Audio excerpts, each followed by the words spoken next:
putain. Il y a encore de la merde de sable là. Attends.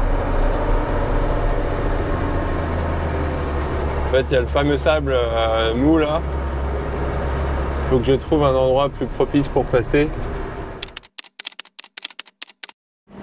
Par contre, dès qu'on se rapproche du sable humide, là c'est la catastrophe. Oh non, Flora. Faut toujours rester sur la piste.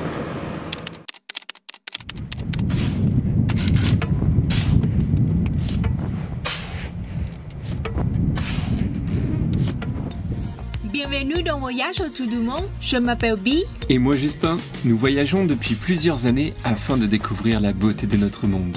De retour en France, j'ai proposé à Bi de créer le camion d'expédition de nos rêves. Alors, rejoignez l'aventure du Red Truck. Dans le dernier épisode, nous avons abandonné le projet de traverser un désert mauritanien avec nos amis coréens. Nous allons finalement le traverser à deux, enfin à trois, avec notre bon vieux Red Truck. Bon, eh bien on revient sur nos traces hier. Voilà, on reconnaît celle du Red Truck et celle du bus coréen. Je pense que c'était la meilleure solution à faire. Bon, c'est triste de se séparer, mais eux en fait, il faut vraiment qu'ils terminent leur carnet de passage en douane. Puis nous, comme ça, on va pouvoir rejoindre Choum. Mais le seul truc qui nous fait peur, c'est que notre consommation dans le désert est excessive. Et en fait, hier, à force de faire les détours, de le tirer, etc., on a déjà 70 litres en moins dans un réservoir de 300 litres. Il nous reste 450 km à faire. Ça peut le faire, mais on n'a pas le droit à des erreurs. Là, hier, on peut voir le plantage.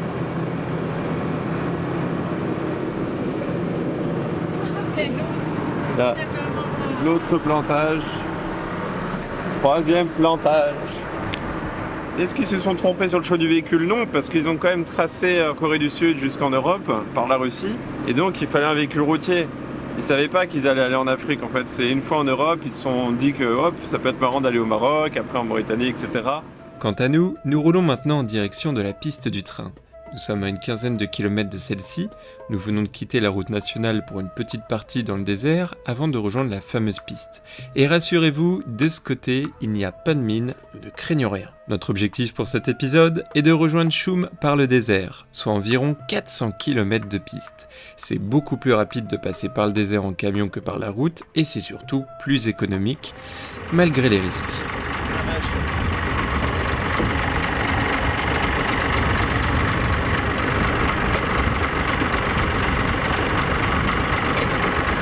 Mais si on perd l'admission,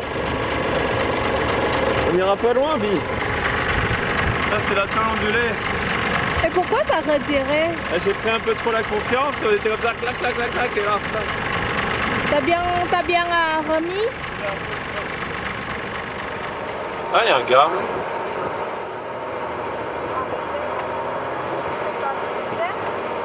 Peut-être. Salam alaikum. À peine arrivés sur la piste du train, nous nous faisons arrêter par l'armée. Finalement, ils sont juste surpris de nous voir ici. Ils allaient rentrer sur nous à Dibou. J'en profite alors pour poser un maximum de questions sur ce désert. C'est toujours mieux d'avoir plusieurs sources. L'officier m'indique qu'une petite tempête de sable fonce sur nous. Nous avons alors intérêt à faire attention à l'état de notre filtre à air. 10 minutes plus tard, l'officier avait raison, la visibilité reste bonne malgré que nous ne voyons plus le beau ciel bleu. Mais ce qui m'inquiète le plus, c'est la nature du sol. Il y a déjà des zones avec beaucoup de sable mou. Le sable arrive sans doute par le vent et c'est redoutable car il n'est pas tassé par le temps. Les locaux m'avaient dit que le début des 200 premiers kilomètres jusqu'à Enal ne représente aucune difficulté car c'est une piste avec du petit caillou mais que la suite se corse avec une zone remplie uniquement de sable comme vous pouvez le constater sur la vue satellite. Waouh. Oh oh. Ça monte là. Ça monte sec.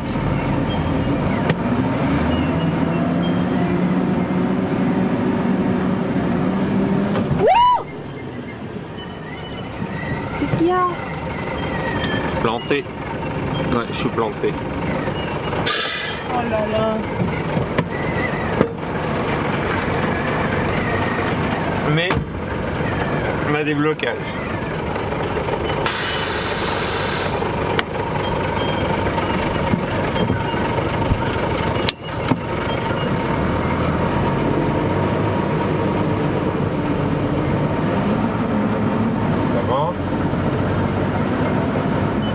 travailler la machine.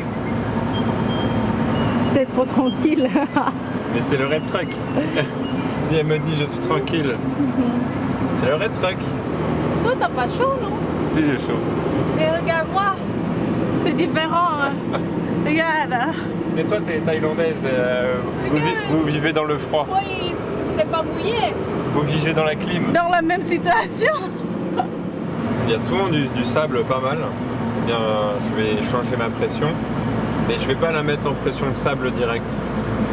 Je vais plutôt la laisser en pression pour le mixte, terrain mixte.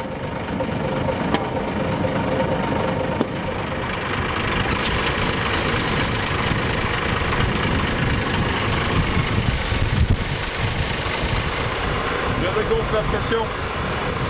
Avec le vent et le sable, ça fait un, comment dire, tu sais, un gommage là, mais pas un gommage, moi j'ai oublié le mot, sableuse, voilà. Là je me fais le camion il se fait carrément sabler là. Avec le vent et les grains de sable, ça fouette. Le sable il est incrusté dans la peau. Tu sens mieux? Ouais, mais il faudrait dégonfler plus. Là c'est pas parfait. C'est pas dangereux? Il faut toujours rester sur la piste. Finalement, après une petite heure, il semblerait que nous quittons la tempête, mais pour une nouvelle difficulté, la tôle ondulée. Ne pensez pas que je me plains toujours, mais quitte à choisir, je préfère largement rouler sur le sable que sur ce genre de terrain. Bon, ma curiosité m'a poussé à me rapprocher de la ligne de chemin de fer. Là on est au 146, alors je sais pas ce que ça veut dire. Peut-être kilomètre 146 de Nouadhibou. Ça serait fort probable. En termes de kilomètres, c'est exactement ça. Nous avons le Maroc, juste là. L'Algérie, un peu plus loin quand même. Bah dis donc, c'est pas très usé tout ça. Je m'attendais à avoir des rails vraiment plus fatigués, parce que si tu te dis que c'est l'un des plus lourds trains au monde et qui passe 3 fois par jour, bah, je pensais que ouais, ça allait être différent au niveau même de la ligne de chemin de fer.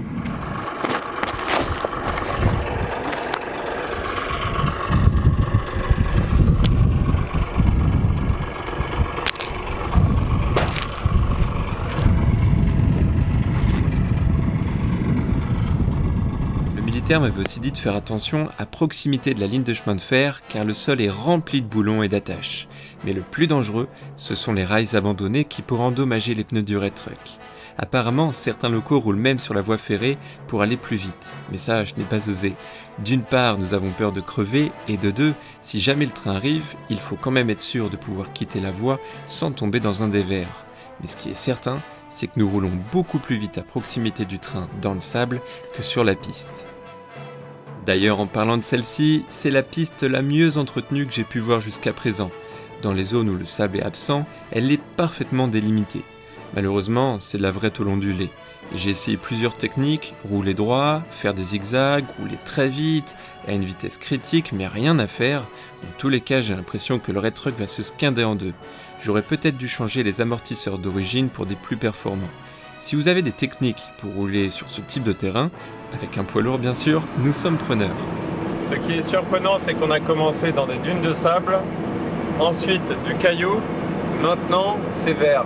C'est incroyable, en si peu de kilomètres, 51 km exactement, on a fait autant de décors variés, c'est fou. Je me demande ce qui nous attend. Mais là, au milieu du désert, on tombe sur un village. Il n'y a pas grand monde. Je ne sais pas s'il y a quelqu'un qui y vit encore, je pense que oui. En tout cas, il est juste à côté de la voie ferrée, donc ils doivent vivre uniquement avec le train, les allers-retours avec le train, etc. Là, j'aimerais bien acheter du gasoil. S'il y a un gars qui peut m'en vendre, ça serait vraiment super. Même juste 20 litres et tout, ça serait parfait. Finalement, le village semble être abandonné et mon inquiétude par rapport à notre réserve de carburant ne cesse d'augmenter. Mais vous découvrirez dans cet épisode que j'ai raison de m'inquiéter. Il y a bel et bien une anomalie. En attendant d'aborder ce sujet, nous avons l'impression de vivre un tremblement de terre à proximité des rails. Un bruit sourd résonne, on commence à se douter de ce qui arrive sur nous, une joie intense nous fait oublier nos problèmes de gasoil.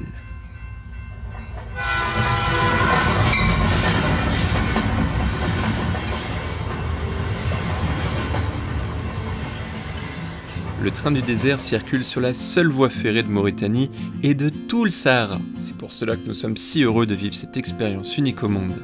Cette ligne a été mise en service en 1963 par les Français pour livrer les wagons de minerai de fer jusqu'au port de Nouadhibou, soit une traversée de plus de 700 km. Le train est long d'environ 2,5 km, mais ça dépend de son lieu de chargement. Dans tous les cas, il fait partie des trains les plus lourds et les plus longs au monde. C'est un peu comme le transpersonnage, à bord il y a une véritable économie souterraine. On trouve de tout, y compris des marchands de bestiaux qui embarquent avec leurs chèvres et dromadaires pour les vendre sur la côte. Concernant l'entretien de la ligne, elle est régulièrement vérifiée et si besoin, il rectifie ou remplace les rails. Le sable est dégagé de la voie à la pelle par une brigade spéciale. C'est un travail titanesque. Incroyable, c'est sensationnel. On était quand même, je sais pas, je pense à 20 mètres du train quand il est passé. Et tout tremblait, vraiment le sol tremblait, j'avais du mal à piloter et tout, c'était impressionnant avec le drone. Là c'est une espèce de béton. Et on voit ici que c'est en acier, alors là c'est ça, des rails comme ça, il y en a un peu partout sur la piste, et du coup c'est un peu dangereux pour les pneus, faites vraiment attention à ça. Je sais pas s'il a déraillé, je sais pas ce qui s'est passé, en tout cas on voit que c'est vraiment accidenté ici. C'est un des trucs les plus sensationnels que j'ai filmé dans ma vie, et en plus pour venir jusqu'à là, j'aime bien la piste, il y a des endroits, elle est vraiment cool. Le seul problème qui me stresse toujours c'est le gasoil. J'espère qu'on va vraiment réussir cette aventure, parce que sinon, je sais pas comment on va se procurer du gasoil. Je suis trop curieux, j'ai trouvé des wagons. C'est dommage, il n'y a pas de locomotive. Comment on monte? Hop là.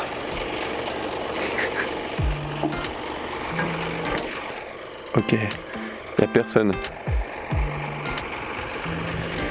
J'avais envie de voir ce que c'était dedans.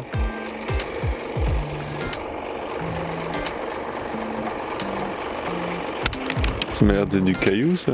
Et Jamy, c'est vraiment ça le minerai de fer? À la différence de l'or que l'on trouve à l'état naturel sous forme de pépites, le fer, lui, on ne le trouve pas à l'état naturel. Il est toujours associé à un autre élément, l'oxygène. Les deux ensemble forment de l'oxyde de fer. Finalement, le minerai de fer, eh bien, c'est de la roche dans laquelle sont dispersées des petites particules d'oxyde de fer. En tout cas, les bennes, les wagons, tu sens qu'ils ont bien souffert hein. Sur les côtés. C'est impressionnant. Alors on peut monter sur le train quand il est en marche. J'aimerais bien faire ça, mais du coup ça veut dire que j'abandonne le Red Truck parce qu'à chaque fois quand même les trajets sont relativement longs. Et si j'abandonne mon pauvre Red Truck, faire le trajet retour en train, je sais pas si j'aurai le courage. On parle pas loin de entre 17 et 14 heures. Oh, ça c'est du costaud hein. Sacré système. Ça n'a rien à voir comme sur les camions. J'ai souvent vu ce fameux train en fait dans des reportages et tout. À l'époque, quand il n'y avait pas le train australien qui battait au niveau des records de poids, de longueur et tout, ça m'a toujours fasciné. Et là aujourd'hui, je suis vraiment trop content de pouvoir voir ça de mes propres yeux. Malheureusement, je peux pas le partager avec Bi parce qu'elle est malade. Elle est très fatiguée là, donc du coup, elle se repose un peu. Sur la piste, j'ai trouvé quelque chose au loin. Assez voyant, je crois que j'arrive maintenant à un wagon, enfin des wagons et peut-être une locomotive abandonnée. Oh la vache, je serais carrément sorti de la voie mais super loin de la voie quoi. Le chemin de fer il est peut-être à 500-600 mètres de moi et là il y a déjà des wagons qui sont là donc ça a dû faire un choc énorme. Oh là là là là, on voit déjà comment la tôle elle est pliée, surtout dans un coin. Waouh! On a l'impression que c'est du plastique, du chocolat et ça a fondu. Ah, c'est fou. Une telle épaisseur que ça casse comme ça. On dirait presque une œuvre d'art parce qu'il y a des wagons qui sont rouges, d'autres marrons. En fait, c'est très joli. La façon dont ils sont tous écrasés les uns contre les autres, c'est vraiment impressionnant. Et je trouve que c'est même très joli. C'est bizarre, mais je trouve ça super joli. En conduisant, je me suis posé beaucoup de questions sur le minerai de fer. C'est une ressource que nous avons utilisée pour construire le Red Truck et je me rends compte que j'ignore le procédé d'extraction et de modification. Si ça vous intéresse, je suis prêt à changer mon itinéraire et suivre le train jusqu'à la mine pour découvrir son exploitation. Mais ça ne sera pas pour aujourd'hui, le soleil commence déjà à se coucher et nous devons trouver un petit endroit pour passer la nuit. Il semblerait que la tempête de sable de ce matin nous ait rattrapés. Alors bienvenue sur Mars. Elon Musk nous a envoyé pour une petite mission Red Truck. Il n'y a pas grand monde, mais ça on le savait déjà. On est juste fatigué du voyage. Il y a 5 minutes on avait un grand ciel bleu. Mais vraiment, c'est pas une blague, grand ciel bleu. Et j'étais même en train de me dire, tiens bon c'est dommage, il est beaucoup trop tard, mais ça aurait pu être sympa de faire du paramoteur pour m'entraîner un peu en suivant la ligne de chemin de fer, trop simple du coup pour m'orienter. Et en fait, regardez ce qui nous tombe dessus, encore une tempête de sable. Et là il y a énormément de vent, alors que tout à l'heure il n'y avait pas du tout de vent comme ça. C'est arrivé d'un coup.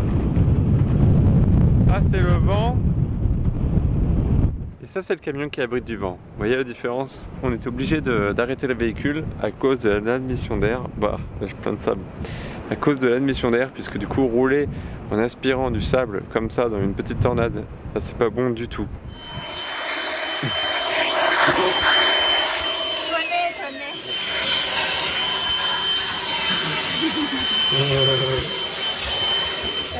Là j'ai pris une petite douche, ça m'a fait un bien fou et là c'est tout le sable que j'avais sur moi.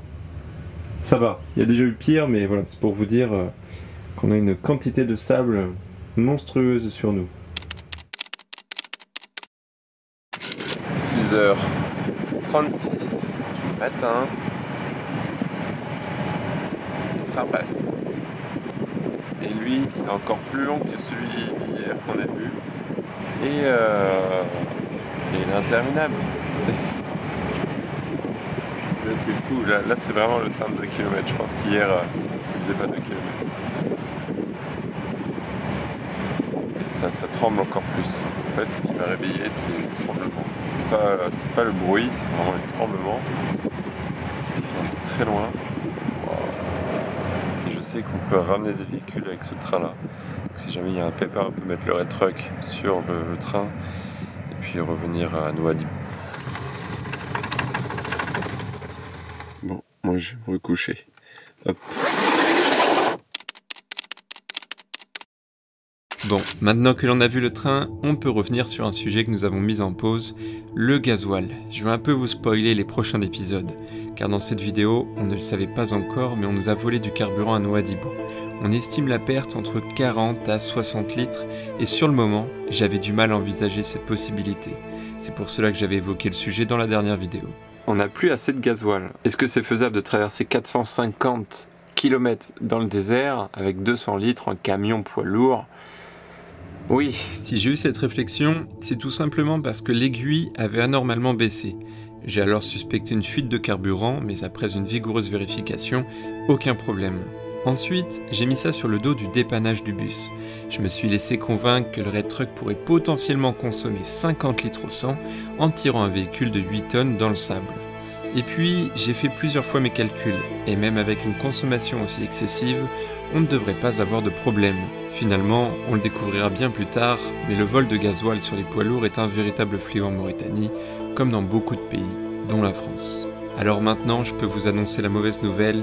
Malgré vos commentaires bien rassurants, nous allons tomber en panne sèche d'ici les prochains kilomètres. Il y a une locomotive. Je vais essayer de demander s'ils ont du gasoil. J'ai vraiment peur parce qu'il nous reste, je crois, 270 km à faire. Et je sais que la fin est beaucoup plus dure dans le sable. C'est là où on consomme le plus. Oh là là, ça fait vraiment abandonner. Hein. Et finalement, juste après les ateliers d'entretien de la ligne, nous sommes tombés nez à nez avec des orpailleurs. Apparemment, ils sont peu nombreux à cette période, nous avons donc beaucoup de chance. Ils ont gazole? Ils ont 20 litres. 20 litres? Ouais. Mais on le paye 2 € le litre. Mais c'est normal, c'est le désert. Oui, c'est normal. Je savais. Pour ce prix-là, entre se faire rapatrier en train et payer le litre de 0, il n'y a aucun souci. Mais as-tu vérifié que c'est vraiment diesel, c'est pas l'essence? Bah, c'est un mélange. Ah, Là, je nettoie juste parce qu'il y a plein de poussière. Il faut limiter la poussière dans le réservoir. C'est parti Inal. Inal, c'est 50 C'est loin. km. C'est loin? 255. 255. 255? Nouadhibou. Non, Inal? Inal. Inal 30. 30? Ok. 30 Ouais, ça va. comme ça. Normandie. Oui. Et ma femme, elle est thaïlandaise. Ici. Ici aussi? Partout. Et du coup, c'est un détecteur bip, bip. Oui. Ok. Ouais, ici, je suis allé chercher d'ici. Pareil. C'est pour ça que j'ai vu les pioches. Ah, j'espère qu'il y en a plein, Inch'Allah. On a beaucoup de chance de vous trouver. Au moment où nous remplissons notre réservoir, je sais que nous sommes en train de commettre une erreur et qu'elle sera fatale pour le Red Truck dans les prochains kilomètres. Je vois qu'il y a des petites particules dans le gasoil, des saletés tombent, et les gars m'ont honnêtement prévenu, c'est bien du mixte. Mais nous n'avons pas d'autre choix. Bien joué, Sylvie. C'est dommage, Bi, j'ai pas une petite grille, c'est un petit filtre dans l'entonnoir. c'est pas grave. C'est un bon jeu au dessert. Durant ce voyage, nous devons être très rigoureux concernant l'approvisionnement en carburant et je prévois de changer les filtres tous les 5000 km et acheter uniquement du gasoil dans les grandes enseignes. Ce qui se passe dans cet épisode est exceptionnel et j'espère qu'on n'aura plus ce manque de rigueur. Mais nous allons continuer nos recherches, 30 litres en plus rendrait cette aventure beaucoup moins stressante. C'est super glauque l'atmosphère, on a l'impression d'être dans une ville fantôme. C'est un peu le sentiment qu'on a à chaque fois qu'on croisait les villes abandonnées, mais là même une ville habitée ça fait fantôme. Et il y a le sable qui recouvre même presque les maisons là, comme celle-ci, c'est fou. Il y a 2-3 voitures mais il n'y a personne. Il y a plein de corbeaux. Ben, je sais pas trop c'est quoi le rôle de ces villes-là. Sans doute déjà avec le train. C'est peut-être des ouvriers qui travaillent sur la ligne. Et ensuite d'avoir du coup une sorte de ville proche de la frontière avec le Maroc. Ça doit servir un peu de poste frontalier. Aux États-Unis, des fois j'étais surpris par la longueur des trains, mais ici ça bat presque tous les records. Merci. Vous n'avez pas le carburant? Si, on en a, mais au cas où, par précaution. C'est les 10. Les 10? Ok, merci monsieur.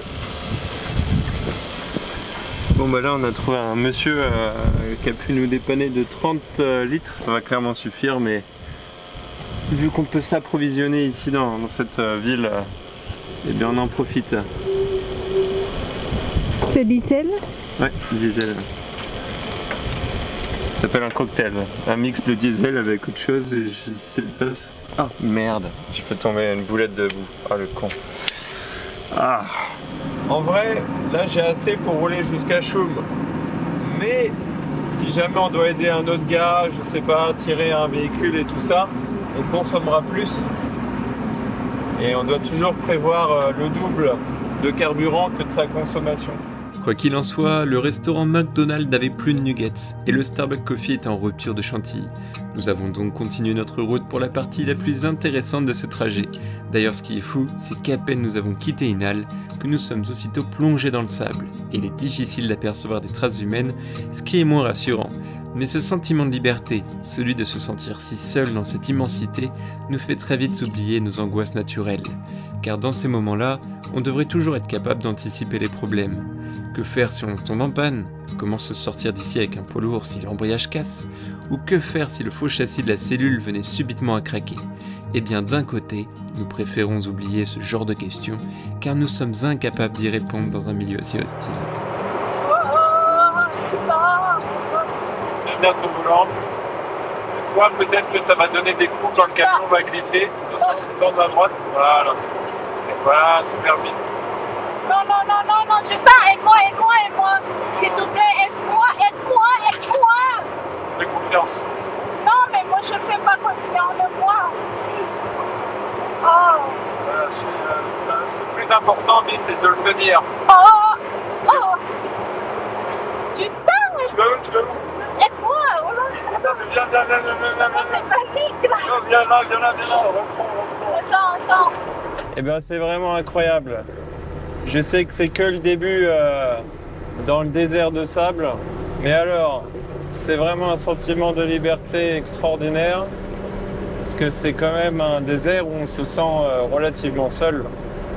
Si je compare à d'autres déserts qu'on a fait, où il y avait toujours une activité humaine, dans un pays où il y a presque 5 millions d'habitants, on va dire c'est comme la Norvège, des très grands pays avec peu d'habitants, tu te retrouves quand même souvent écarté de la civilisation. Je viens de retrouver des traces. Enfin. Bon alors, ça se trouve, on était sur des traces parce que j'arrive des fois à suivre mon GPS, mais le vent balaye les traces, même celles du Red Truck qui sont relativement larges. Le plus difficile, c'est de voir les reliefs, parce que parfois, il y a des petites dunes. Il faut passer vraiment à l'endroit idéal. Mais après, dans l'ensemble, non, j'ai rien à vous dire. Si vous venez là avec un 4x4, vous allez vous éclater. Faites quand même attention des fois aux cailloux qui sont cachés par le sable et du coup qui pointent leur tête. Si le pneu tape dedans, ça pourrait faire relativement mal. Vous remarquerez que l'on utilise un drone. C'est un excellent outil pour repérer les cailloux, les reliefs et le sable mou. Si on compare ce que je vois depuis la cabine à une vue aérienne, il n'y a pas photo, le drone me simplifie énormément le travail pour passer aux endroits adéquats. Depuis qu'on a passé Inal, c'est la première fois qu'on va aussi vite. Sur la piste là, ça avance vraiment bien, c'est super top. Et il y a même de l'eau, il y a des nappes d'eau comme ici, c'est assez incroyable. Par contre, dès qu'on se rapproche du sable humide, là c'est la catastrophe. Pour le moment ça va, mais je sens que j'ai intérêt à y aller correctement. C'est la piste. Non, c'est pas la piste. Oh! Wow. Ici, la plupart des dunes sont mouvantes. Elles peuvent se déplacer de plusieurs kilomètres par an. Celle-ci s'est d'ailleurs formée au milieu d'une piste, le sable a dû s'accumuler progressivement dans les rochers. Ce genre d'obstacle peut être dangereux car on ne sait jamais ce qui les cache, comme ce beau point d'eau. C'est tentant d'aller à vive allure, mais en cas de retournement, nous n'avons pas de coussin de relevage. Et n'oubliez pas que le Red Truck est notre seule maison. Il est en méga forme physique le Red Truck là. C'est incroyable. Ça monte, ça descend. Les dunes sont pas très hautes, sont pas très vives, donc du coup c'est agréable. Elles sont bien arrondies avec le vent. Pour le moment c'est très agréable. On a quand même roulé plus d'une 50aine de kilomètres dans le sable en pneus mixtes au niveau du gonflage, pardon. Et là je vais continuer de descendre un petit peu au niveau de la pression, ça sera beaucoup plus confortable dans le sable. Quand on commence à s'enfoncer de 20 cm, ça commence à être un peu important.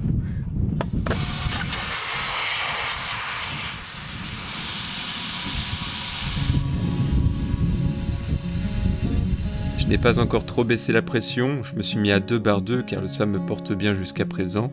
Il y a des zones où je m'enfonce davantage, mais c'est à moi de choisir le bon itinéraire et de bien observer. L'une des erreurs à éviter en camion, c'est de rouler en dévers. Même s'il n'est pas très important et qu'il n'y a aucun risque ici, le souci c'est qu'avec le poids de cet engin, je m'enfonce très vite côté pente.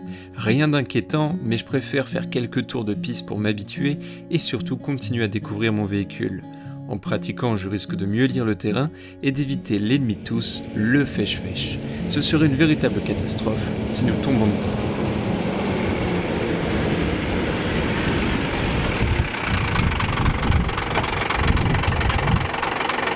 C'est bon, c'est pas la pression parfaite, mais c'est mieux. On peut encore descendre en barre, mais ça ira pour ce soir. Alors il est 18h30, on cherche un endroit pour dormir parce qu'il va bientôt faire nuit. Et en fait c'est le destin qui l'a choisi pour nous puisque nous sommes ensablés. Bon, gentiment je devrais pouvoir me dégager de ça d'ici demain. Mais là ce que je vais faire, je vais creuser parce que le Red Truck est quand même bien foncé. Le sable touche bientôt les ponts, l'arrière y compris. D'ailleurs, l'échelle, là je pourrais monter dedans sans difficulté, alors que normalement je crois que la porte m'arrive au niveau vraiment de la poitrine et non des hanches. Mais ça va aller, là du coup je vais dégonfler vraiment, on va être en pression sable, donc 1,5 bar, et puis bien dégager autour. Et en fait c'est le piège de fin de journée ça. Là il y a une espèce des cuves d'eau. Quand il se met à pleuvoir, bah, l'eau elle reste ici. Ça fait des petits étangs. Et en fait le sable, bah, il est pas bon du tout là. C'est du sable humide en fait. J'espère qu'il va pas pleuvoir cette nuit, sinon on va être bloqué ici pendant plusieurs jours. Vous voyez, ça c'est du sable vraiment humide. Il y a eu de l'eau ici pendant un certain temps. D'ailleurs ça se voit la couleur du sable blanc là. Celui qui n'a pas les petites nervures du vent. Maintenant la grande question, c'est par où partir demain? Est-ce que du coup il faut monter la dune en face de nous, qui semble assez difficile, ou est-ce qu'il faut reculer et du coup monter la légère pente derrière nous en marche arrière? Et bien du coup je vais tâter le terrain et on va voir en fait en fonction de là où se trouve le terrain le plus dur, et bien c'est là où on ira. Donc je pars au niveau de la roue. Là ouais, je m'enfonce toujours. Ah, bah ici je m'enfonce, donc on n'ira pas par là. Là c'est un peu plus dur. Là je m'enfonce moins. Et là ici c'est dur. Ouais, là c'est même très dur. C'est toute cette zone là qui est beaucoup plus molle, on le voit bien. Alors que là je marche normalement quoi. Là ça c'est vraiment dur. C'est dommage parce que c'est vraiment très proche de cette roue là. Et c'est à partir d'ici où on s'enfonce. Il manquait de peu hein. On serait passé, bah tenez, c'est drôle. Ici il y a un gars qui est passé là. On voit bien les traces. Et bien le gars c'est un connaisseur parce qu'il a suivi le bon chemin. Et bon là on voyait pas trop la différence. Plutôt qu'on va reculer. Dans ce genre de situation, ça ne sert à rien de suivre son instinct. Il faut tout simplement prendre le temps de regarder les éléments pour favoriser ses chances de sortir du premier coup du côté le plus approprié. C'est pourquoi je profite de la fraîcheur de la fin de journée pour bien préparer le terrain et le véhicule. Ainsi je commence à dégager le sable des roues pour ne pas créer un frein supplémentaire, mais surtout pour avoir suffisamment d'espace pour y caler des cales de bois directement sous les pneus afin d'offrir une surface adhérente au premier tour des roues.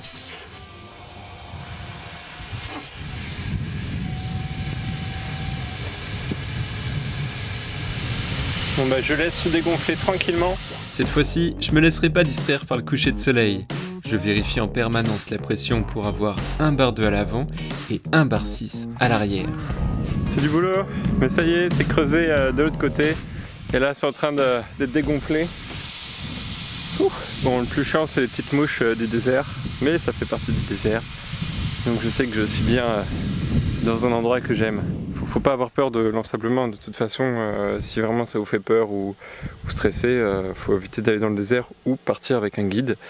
Et si après, si vous avez le matériel adéquat, sauf si c'est un ensablement où vraiment le véhicule est enfoncé parce que vous avez roulé très vite et s'est enfoncé à pleine balle dans une sorte de zone comme ici, ouais là ça devient galère. Le jour où vous me verrez sortir les plaques de désensablage, c'est qu'il y a vraiment un problème et que c'est vraiment dur et que j'en chie.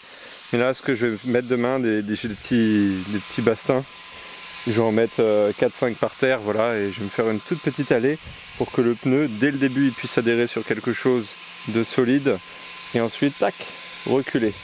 Ça fait quand même bizarre de voir le red truck tout bas. On pourrait même voir dans la cabine.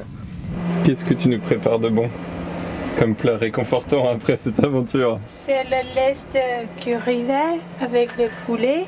Ouais. Et on va manger avec les pâtes de riz. Oui, c'est riz. Non, c'est vermicelle de riz. Ah oui, et oui. Avec du œuf. Ok. L'avantage quand même d'un camion, même si tu t'enfonces peut-être plus rapidement que des 4x4 légers, c'est quand même le confort à bord. Là je vais savourer ma petite douche dans le désert, ça c'est quand même le plus grand luxe peut-être qu'on peut avoir au monde, parce que même des hôtels 5 étoiles dans le désert, avec une douche. Je crois pas que tu te retrouves tout seul et tout. Ce soir en plus le ciel est dégagé, on risque d'avoir de magnifiques étoiles. C'était une de mes meilleures journées là depuis le départ de France. J'adore les déserts, mais alors celui-ci, en fait, je m'y attendais pas. Je m'attendais pas que ça soit comme ça, autant de kilomètres à fond dans le sable et tout. Et du coup, la surprise fut au rendez-vous. Et ben, ça fait trop du bien de manger. C'est tout simple, un œuf, des pousses de bambou, et un petit peu de poulet et des nouilles de vermicelle. Moi, j'ai bien dormi cette nuit. Oh que oui. Bon, on vous laisse. En plus, on a un petit film pour se détendre. Ok, c'est parti. Démarrons notre bon vieux Red Truck. Et c'est maintenant qu'il doit faire ses preuves. Le Red Truck que les Marocains appellent le dromadaire sanglant du désert. Va-t-il arriver à sortir d'ici? Ou que les Norvégiens l'appellent Red Truck à la belle couleur, Red Truck au châssis d'acier? Va-t-il sortir ce matin de son ensablement? On va utiliser les blocages. Alors pour ça, on va utiliser la petite vitesse parce qu'on va partir lentement pour avoir un maximum de couple et pour pouvoir prendre le temps de gérer la situation.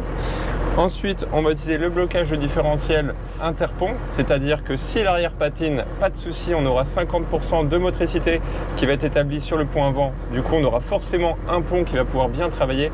Et ensuite, on va utiliser le blocage de différentiel interroue. Si jamais sur le pont avant, j'avais que la roue droite en fait qui tourne dans le vide, eh bien, on va établir 25% de puissance à droite, 25% de puissance à gauche, pour qu'en fait la roue gauche, même si elle ne tourne pas, qu'on la force à tourner pour que celle-ci nous dégage de là. Et là, il va falloir que ça crabote. J'ouvre ma fenêtre pour regarder visuellement ce qui se passe.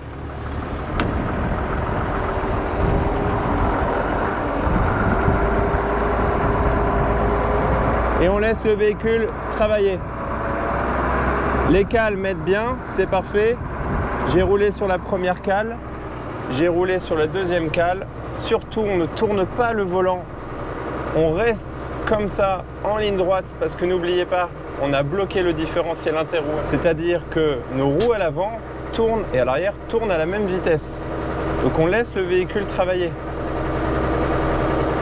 Voilà, il se dégage petit à petit de sa zone. Voilà, c'est bien Red Truck. Une fois qu'on est sorti d'affaires et qu'on soit sûr d'être en sécurité, donc on regarde au niveau du sable. Par exemple, maintenant, le Red Truck fait presque plus de traces sur le sable. On peut voir ça. Hein. Au début, on avait un enfoncement d'une quinzaine de centimètres. Et maintenant, on est vraiment sur des traces de surface, c'est-à-dire uniquement la profondeur du crampon. Et ça veut dire que là, on est sur une zone relativement safe. Je m'arrête maintenant dans une légère descente pour aider aussi le véhicule à repartir. Bi, du coup, son rôle, c'était de voir comment évolue le véhicule, voir si les cales et tout étaient bien placés. Et si jamais il y avait un problème, eh bien, elle crie stop. Maintenant, il y a un bois, c'est vraiment cassé, absolument cassé. Mais le laisse, tous les trois, ça a l'air ok. C'est juste celui-là, c'est cassé. Mais c'est bien, on est sorti du camion. Avec cette photo, vous pouvez voir que l'on ne circule pas sur du plat mais sur un terrain vallonné. Au sol, il est très difficile de voir tous les reliefs et les zones de sable mou. C'est ça la véritable difficulté de ce désert. Heureusement que le bus de nos amis coréens n'est pas arrivé jusqu'ici, ça aurait été une catastrophe. Alors, c'est parti, on reprend la route. Ça va, est-ce que tu es rassuré? Oui. C'est jamais agréable quand ton véhicule il est bloqué. Alors, je tiens à remercier Olivier pour les tracés. Merci beaucoup Olivier parce que ça nous aide énormément si tu vois cette vidéo. Donc en fait, vous n'allez peut-être pas voir là, mais on suit un tracé bleu. C'est le tracé... Ah putain, il y a encore de la merde de sable là. Attends. En fait, il y a le fameux sable mou là. Donc je trouve un endroit plus propice pour passer. Là-bas, ça va pas. Ah, mais non, en fait, il y a eu de l'eau là-dedans, Bi. En fait, le problème, c'est qu'actuellement, c'est la mousson. Et du coup, il y a plein d'endroits où il y a eu des intempéries, des grosses averses ici. Et il y a eu comme des bassines d'eau entre les dunes. Et c'est ce que j'essaye d'éviter parce que c'est dans ce genre de bassines, dans les creux, où en fait le sable est mou. C'est là-dedans où on s'enfonce. Alors il va me falloir un peu d'élan. Je vais garder une vitesse assez élevée.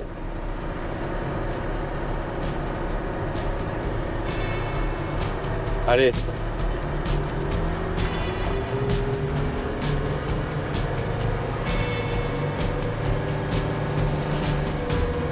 Ok, ça passe.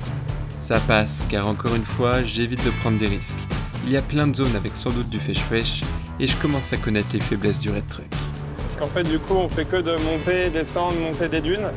Et entre chaque cuvette, eh bien, c'est une étape à passer puisqu'il y a de l'eau en dessous. Et moi, c'est vraiment très humide. Et ça va être comme ça pendant 150 km. On voit d'ailleurs un peu de végétation. Il y a des petites touffes d'herbe et puis il y a des crottes. Donc il y a eu, les animaux ont pu boire de l'eau ici. À gauche, à gauche, à gauche. Voilà. Attends, il y a les cailloux. C'est pas grave. Une fois de plus, nous utilisons le drone pour éviter de se planter. Concernant son autonomie, nous avons une bonne trentaine de minutes par batterie, ce qui nous permet de faire environ 20 km. C'est une solution qui aurait sans doute surpris Thierry Sabine, et ça risque de faire rigoler les passionnés du désert, mais ça fonctionne lorsque l'on ne possède pas d'hélicoptère. Alors, maintenant, on voit vraiment souvent le train. Encore le train. Ouais, au début, on était vraiment excités. C'est comme, le train, c'est comme aurore boréale. Ouais, c'est comme aurore boréale et on voit souvent, peut-être 3-4 fois par jour. Et voilà, c'est le train alors. Ça me fait toujours quelque chose d'avoir ce train parce que c'est fou. C'est vrai que les aurores boréales, au bout d'un moment, à force d'en voir et tout, tu t'en lasses. Mais ce train, là, je sais pas, ça fait la 8e fois qu'on le voit, quelque chose comme ça. C'est impressionnant, regardez avec la fumée, la poussière. Il y a très peu de visibilité là ce matin en face. Du coup, on a l'impression qu'il sort d'un nuage et il n'en finit pas. Il est long, tu te dis mais quand est-ce que ça va se terminer? Je savais pas qu'ils arrivaient à extraire autant de fer. Ok, tu veux monter dedans, vie, avec le red truck? Ça, c'est du gasoil, je pense, ou du lait, ou je sais pas quoi. Non, c'est pas du lait, non. Ce qui me surprendra en plus du train, c'est d'avoir autant de contrôles de police qu'en Normandie, alors qu'on est au milieu de nulle part. Non, monsieur. Ça va? Très bien. Des Français ou Français, ouais. Ah? Français. Bonjour, Français. monsieur. Et thaïlandaise. Thaïlandaise. C'est ta femme ou C'est ma femme. Oui, c'est ma femme. C'est deux seulement. Oui. Bon, attends un peu, on va appeler le chef. Ok. Voir votre situation. Vous avez pas Richard. Très bien. Incroyable, là on est dans une très grande ville. Je dirais même plus grand que Inal, parce qu'en plus il y a plein de gens dehors et des femmes.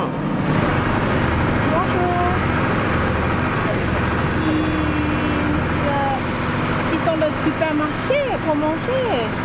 Regarde, tu peux acheter quelque chose pour manger. Cette ville n'est même pas indiquée sur les cartes, ni sur Maps.me, ni sur mon GPS, ni sur Google Maps. C'est un truc de fou alors qu'elle est énorme.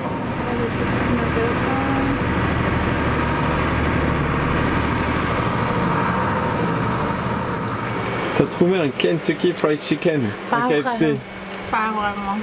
Sur la route, il y avait à côté du palmier là, et du dromadaire sauvage, un KFC. Donc c'est soit ça, soit le McDo, donc on a pris le KFC. Ça va, c'est chaud. Mais dis donc, tu vas nous redonner des forces, Bi. En achetant le poulet au village, nous étions plutôt surpris de voir autant de marchandises à vendre. La vendeuse nous a expliqué qu'une fois par semaine, un train spécial ravitaillement passe dans chaque village pour livrer du bétail, de l'eau, du carburant et d'autres marchandises. D'un côté, ça me rassure, car depuis que j'ai acheté du gasoil dans le désert, je me sentais coupable de consommer la réserve d'un autre homme. Finalement, les villages ne manquent de rien, ils sont en plus facilement accessibles, pas besoin d'avoir de route. Qu'est-ce que tu fais là? C'est la clim, j'ai chaud.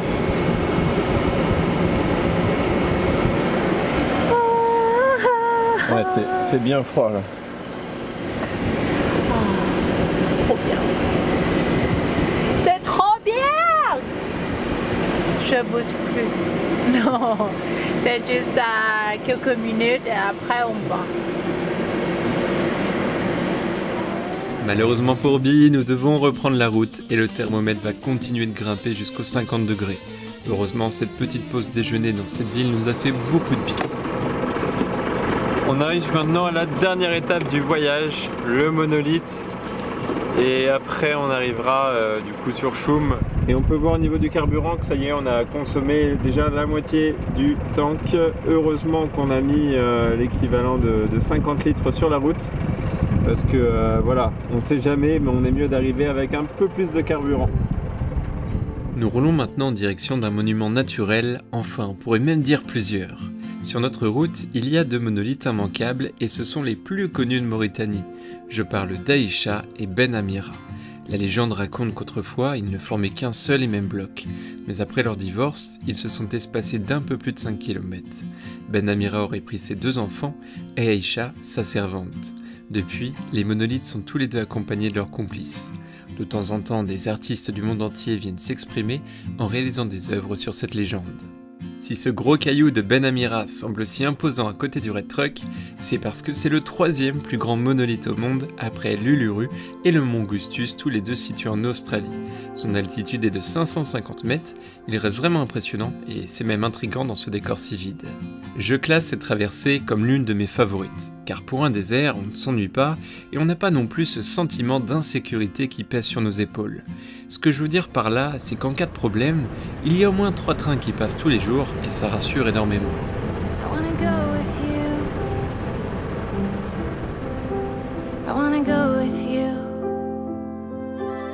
On a grand adventure. I'm along for the ride, and I feel it all again for the very first time. On a grand adventure with you by my side, 'cause I love to see the world through your eyes. Trop vite. C'est bien, voilà là. Je sens que c'est trop vite. Super. Mais alors, il nous faut quand même de la vitesse. On aura du mal. Là, tu vois, on profite du poids du véhicule dans les descentes. Là, tu vois, on a une montée. Donc, je vais mettre un peu plus de gaz. Et surtout pour traverser les zones un petit peu molles, comme ça, là. Très bien, tu te débrouilles bien. Tu as des jolies dunes et tout ça à passer. Après, on pourra échanger de place aussi, où tu conduises avec les vitesses. C'est pas simple de passer la vitesse au bon moment. Là, par exemple, là, dès qu'on aura une petite descente, je vais passer en 4e. Voilà, et là, tourne pour nous prendre droit. Voilà, super. Voilà, très bien. C'est comme ça? Super, c'est comme ça, ouais. Ah, ok. Bravo. Voilà, donc, toujours droit, voilà, super, génial. Nickel, Bi, bravo. Ouais, tu te débrouilles bien. Bon, là, attention, essaye de prendre un peu en diagonale. Oh, aide-moi. Toujours les roues droites, c'est pas grave. C'est pas grave, monte là comme ça, voilà. Oh, ok. T'as vu? La règle d'or, c'est les roues droites. Je vois plus la piste. Attention, tu vas où? Tu vas où? Tu vas où? Oh! Oh! C'était lentilles de contact ou pas? Oui, oui. Oh, peut-être on peut arrêter ici un peu. Oh, non, ça va, ça va. Emmène-moi, sors-moi du désert, Bi. Oh non!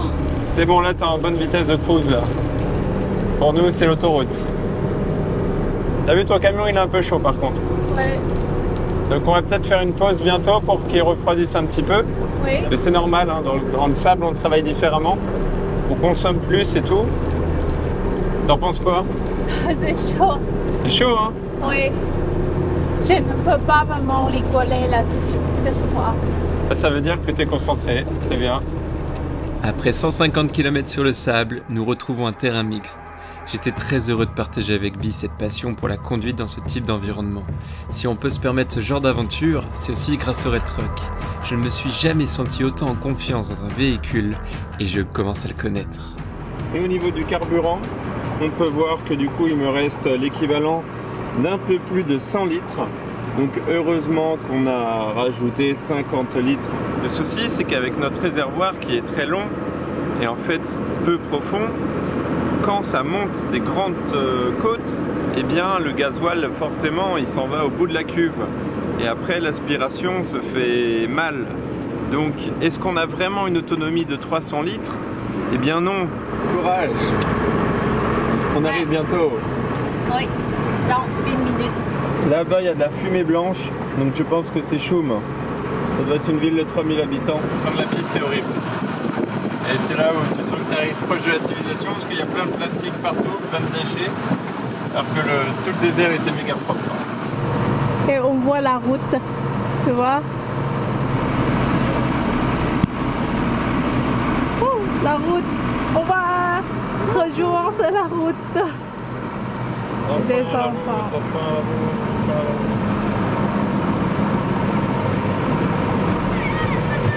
Salam alaikum, ça va? Après 400 km dans le désert, nous sommes bien contents d'arriver à Choum et surtout d'avoir un accueil aussi chaleureux des enfants.